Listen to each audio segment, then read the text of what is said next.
بسم اللہ الرحمن الرحیم۔ جو شخص اپنی قسمت پہ خوش ہے دراصل وہی خوش قسمت ہے، کیونکہ وہ اللہ کی رضا پر راضی ہے۔ حالات مجھے کمزور کرتے چلے گئے اور میرا اللہ مجھے پہلے سے زیادہ مضبوط کرتا رہا۔ ضائع ہونے سے بچا لے میرے معبود مجھے، یہ نہ ہو وقت مجھے کھیل تماشا کر دے۔ یہ جو حالت ہے میری میں نے بنائی ہے، مگر جیسا تو چاہتا ہے اب مجھے ویسا کر دے۔ تمہاری من پسند چیز اللہ نے تمہارے بہتر وقت کے لیے سنبھال رکھی ہے۔ تکلیف ہونے پر جو بندہ سب سے پہلے یاد آئے وہ زندگی کا سب سے قیمتی انسان ہوتا ہے۔ ہمیشہ بولنا نہیں پڑتا، تمہارے آنسو بھی اللہ سے باتیں کرتے ہیں۔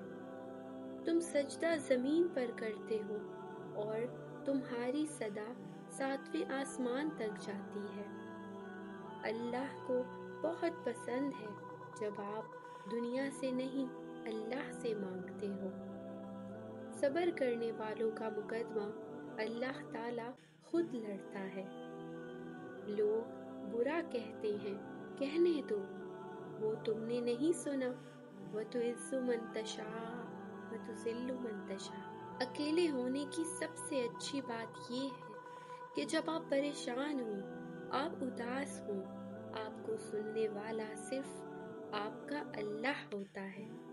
اپنے رب کو یہ نہ بتاؤ کہ تمہاری مشکل کتنی بڑی ہے، بلکہ اپنی مشکل کو یہ بتاؤ کہ تمہارا اللہ کتنا بڑا ہے۔